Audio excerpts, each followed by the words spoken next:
Hello. This lecture is on the political revolutions that are going to be happening in Europe.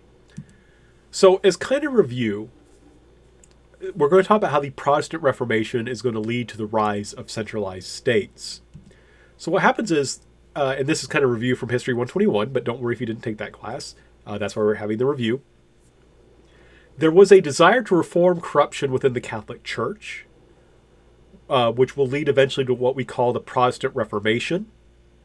And this will in turn lead to war. Right? This will in turn lead to war. Fighting initially between Catholics and Protestants, but then also between Catholics themselves and also between different kinds of Protestants.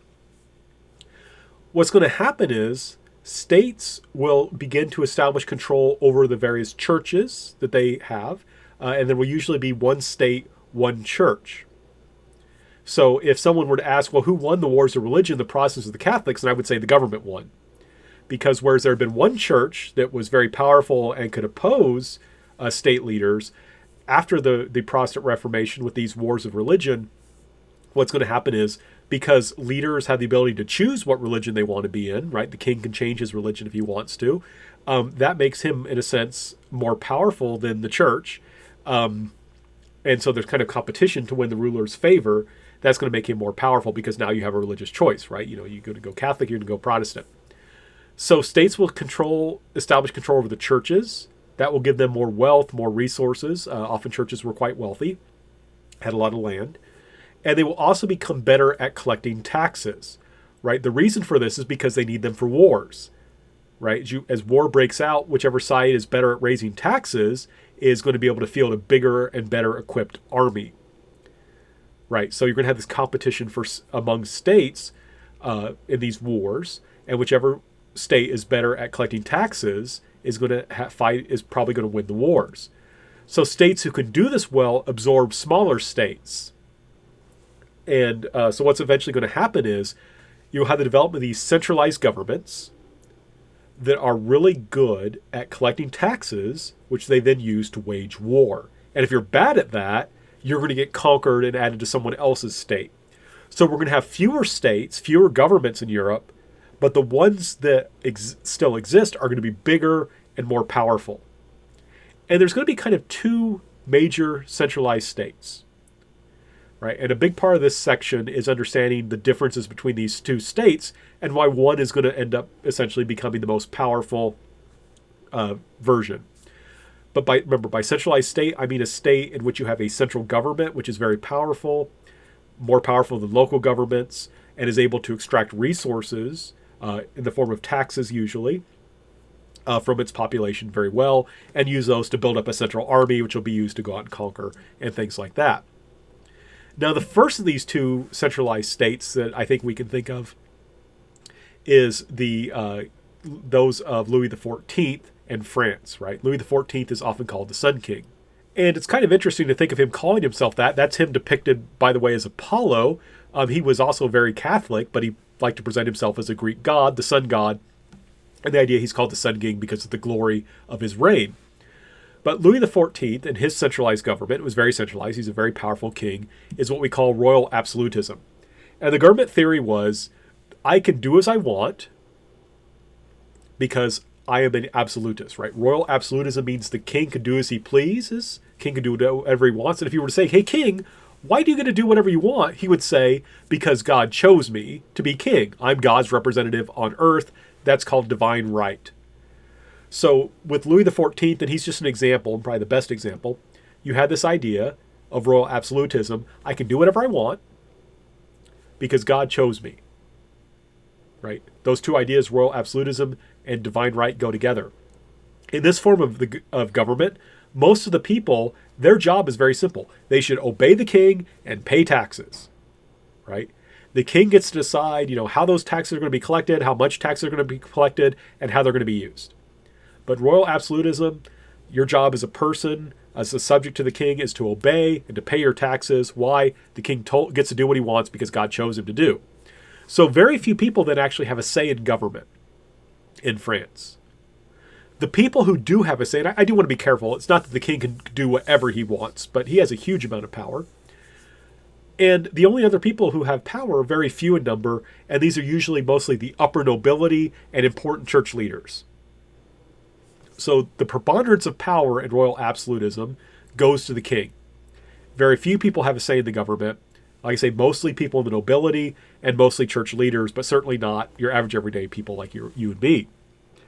As you can guess, other monarchs think that this is awesome. If you're a king, this looks great. I mean, totally, I want to do whatever I want to do. And if someone challenges me, I want to say, well, God has made me king. He didn't make you king, so I get to do what I want. Right? Obviously, other kings would want to imitate this. So that's one form of centralized government that's going to develop, this idea of royal absolutism and divine right. In England, you're going to have something else start to develop. In England, there's going to be a series of civil wars between a king who likes royal absolutism. Like I said, kings like it. I get to do what I want, I get to raise all the taxes I want, and I get to decide how they're spent. There's a reason I keep talking about taxes. And between the parliament, and parliament is just a word that is basically what the English use for their what we would call Congress, who wants popular sovereignty, who thinks that people, we'll talk more about the problems with just saying people, but with some people, more people should have a say in government. So in the rise, so basically you have this kind of contest, this question, where does sovereignty reside, with the king or with the people? And to give you a concrete issue around this is built, taxes. Who decides who pays taxes, how much should be paid, and how the money should be spent? The reason there's a civil war in England, I mean, there's many reasons, but for our purpose, the main reason why there's a war in England is this question. The king says, I get to decide who pays taxes, how much they should be paid, and I to decide how it's going to be spent. Parliament said, no, the people who are paying these taxes, they should be the ones who decide that. And this is particularly important during times of war because that's when you need money and need a lot of it in a hurry. So you're going to have these civil wars, right, between the king and on Parliament on one side. The king on one side who says, I'm the one who decides how all this money is spent with taxes. I get to decide all this stuff with taxes. And then you have the Parliament who views it the other way, that they should be the ones who are in charge of deciding this stuff about taxes. So you have a war about this. Now, when the wars are done, this man, John Locke, who lived through part of the Civil Wars, he has some interesting theories about how all this works. Now, I'm going to come back to the wars in just a second, but I want to just talk briefly about this philosopher, John Locke. John Locke argued that governments exist to protect property. And if a government does not protect your property, then people can disband that government. So John Locke basically understood property as central to humanity, and that the primary purpose of government was to protect property, and you can get rid of that government. That's very different from royal absolutism, isn't it? Right? In royal absolutism, you had this idea that God, it chose the king, and the king rules for God. And one thing I should point out, you had a state religion, right? So one of the king's primary duties was to make sure that people followed that state religion and that it was taught correctly. So this is really different, right? In royal absolutism, usually you had this idea that there's a state religion. We may tolerate people who don't follow the state religion, but this is the state religion. You should really follow it. And if you don't follow it, you may suffer certain penalties. Locke, his primary focus is his property. Government isn't really supposed to be that concerned with religion. It exists to protect property. And remember, in royal absolutism, you had this idea, I'm the king, I'm in charge because God put me here. So you can't really, kick me out because God totally put me here. But John Locke is saying it has nothing to do with God. If a government doesn't perform its duty of protecting property, we can get rid of that government. And it even goes so far, and I think this is fascinating, that you have freedom of speech to defend property. You need to be able to speak freely, especially about political matters, in order to defend your property. Right? So freedom of speech develops to defend property. In addition, under Locke, you had limited ideas of religious tolerance. Basically, for Locke, you couldn't really settle religious disputes completely with reason. It came down to, in a certain sense, to faith. So it didn't make sense to fight about it. So you could believe within certain limits whatever religion you wanted. Now, who does that leave out? It leaves out Catholics. John Locke saw Catholics as foreigners and as dangerous to freedom, so they were excluded. Atheists are excluded because he thought atheists would be immoral because they don't believe in a transcendent morality. They don't believe in natural law. So, but this is limited religious tolerance. This is sub-religious tolerance, right? It's more than what existed in Royal Absolutist France, for example. Now, if you're thinking like, doesn't that sound like a lot like the American Revolution and those ideas? And it's like, you're right, it does, because they were influenced by John Locke. And so this will be developed, right? So that further on, you'll go from an idea of limited religious tolerance to full-blown religious freedom. But you can see with John Locke, the seeds are there, right? So he's kind of a theorist that's different from Royal Absolutism, that's calling for a kind of nation that's focused on democracy and liberty.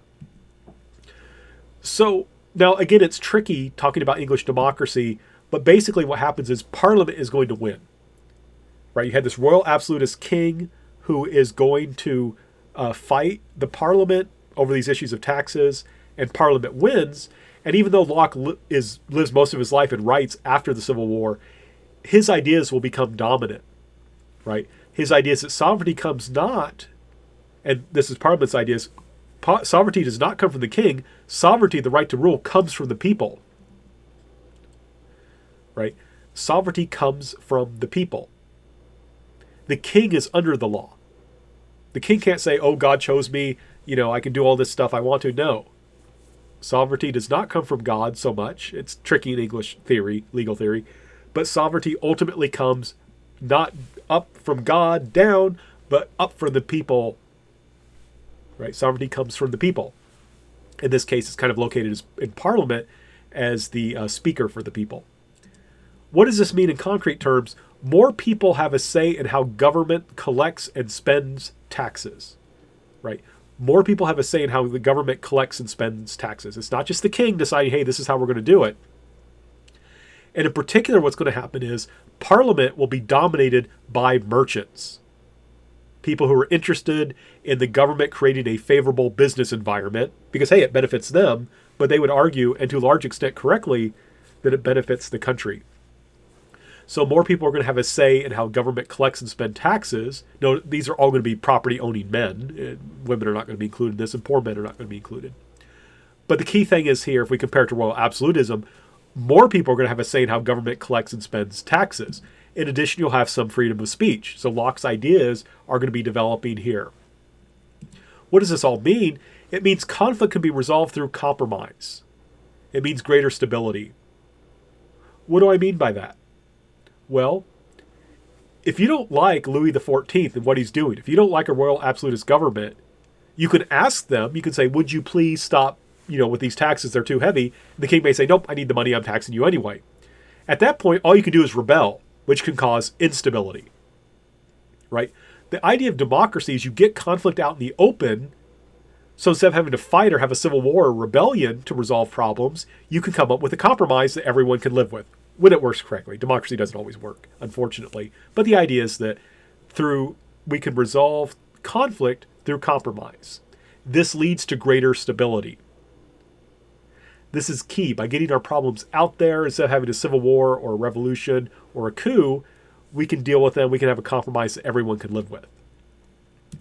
And eventually, what this is going to lead to is you're going to have an alliance between the government and business that will bring increasing wealth and power to England.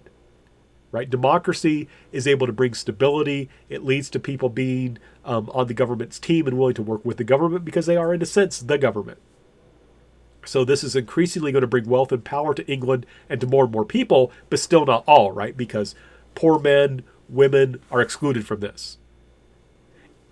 It's not absolute democracy. It's not full democracy, but it's an increase, especially in freedom and liberty, especially when we compare it to Royal Absolutism. Now, all these things might have been rather abstract, right? I mean, for me, I have a hard time thinking without concrete examples. So I'm going to give you an example of why this idea of liberty will give more power than absolutism. And the way to do that is to have a fight, right? Let's see what happens when the French and the British fight, right? Whose centralized government will prevail? Will it be England or France, right? We're going to be specifically talking about the 7 Years' War. Well, in the United States, we sometimes call this the French Indian War, but here I'm going to call it the 7 Years' War. But how do we see which government is more powerful? Well, let's let them fight a war. Which centralized government is better? England or France? Have a war, see who wins. And this war is going to be started because of colonies, right? Remember, colonies equal wealth, which equals power, right? You get money from colonies, that lets you get a bigger army. And competition for colonies will lead to war. And that's exactly what happens in what we call the 7 Year War, which lasts from 1756 to 1763. We sometimes in the United States call it the French Indian War. And what's astounding about all of this is that France has the larger army, navy, and economy, but Britain wins. Right? So you have this war being fought between two different types of centralized government, one that emphasizes absolutism, one that emphasizes liberty. The one that emphasizes absolutism starts off the war with a bigger army, navy, and economy, and yet the one that emphasizes liberty wins, right? Britain wins. Why? There's a lot of reasons for this. But remember, here we're talking about a political revolution. We just talked about an economic revolution, and we're talking about how they work together. One of the big reasons for the British victory was bonds, right? What are bonds? Bonds are loans to the government, right? So if sometimes governments need money, such as during a war, right? You may have heard of buy war bonds, right? World War II. A bond is a loan to the government. When you buy a bond, you are loaning money to the government. And these bonds were used to raise money to build up the British Navy. So these bonds are going to be used to build up the British Navy. And because of this, the British were able to build a huge navy. Actually ended up being bigger than France's, right? France had a bigger navy before the war, but when the war starts, the British will be able to issue these bonds. They'll be able to raise all this money to build up their navy. So when they lose ships, they can replace them. The French are going to have trouble doing that. So what does that mean, right? What's the connection? What is the big deal about democracy and popular sovereignty? How does that fit in with bonds to build up the navy? France, in contrast, will have trouble raising money for the war. It already owes a lot of money and has a history of defaulting on the loans, right? You're a king who's used to doing what you want to do, who just says, yeah, I'm in charge, God chose me, this is what we're doing. That's not going to be the kind of person who's going to be good about paying back loans. So, whereas when the British government sold bonds to raise money to build up its navy, lots of British people invested. It was their patriotic duty, they felt, and they were willing to do that. In France, even if you're a patriotic French person, you're like, yeah, if I buy these bonds, the government's never going to pay me back. And foreign countries in particular did not want to loan money to France because they said, yeah, we don't think you're going to pay us back. Right? So France had trouble raising money, right? Part of it because it already owed money, but also had a history of not paying back its loans. In contrast, in Britain, government officials have to listen to the voters or they will not be reelected. Right? So I'm a patriotic British person. I've got some extra money. I'm going to invest that. I'm going to buy bonds because I'm patriotic, darn it, and I want to help the country, and I'll probably make some money. I'll get paid back because if those government officials try and not pay me back, I'll make darn sure that they don't get reelected. And I'll make sure that we elect a government that will pay me back. Right? So the French king is saying, hey, give me money. Maybe I will. Maybe I'll pay you back. Maybe I won't. I don't know. Give me money. Whereas if you're a British citizen, it's like, well, yeah, I can invest. It's safe for me to invest. I can put in money to build up this navy because I know that fundamentally I will get paid back. So British people are more willing to trust the government, right? We only loan money to people we trust will pay us back. So you think about this, right? In high school, I'm sure you knew someone who was a welcher who was always asking to borrow money but would never pay you back. Eventually, you stop loaning that person money. France was kind of like the welcher. But in Britain, people were willing to loan money because they knew that the government would pay them back. Because if the government didn't pay them back, they would elect a new government. So what this means is England can raise more money to build up its army and navy despite being smaller than France. So even though France started with a bigger economy, a bigger navy, and a bigger army, the British were able to win the war in a large part because democracy meant people trusted their government, that it would actually pay back money they lent it. So people were willing to lend the government money which meant that even though the British economy was smaller, it was able to do better at efficiently extracting those resources, allowing it to build up its army and navy, which was then used to defeat France. So here you can see the power that democracy can give you. When people are trusting their government, you can mobilize the population, you can mobilize the economy to build up your army and navy and win. And you can bet as democracy expands, this will expand too. Right? As democracy expands, this will expand too. People are going to be able to make even more, raise even more money as more people can participate. So you can see here, centralized governments can lead to more power, and especially ones that give liberty.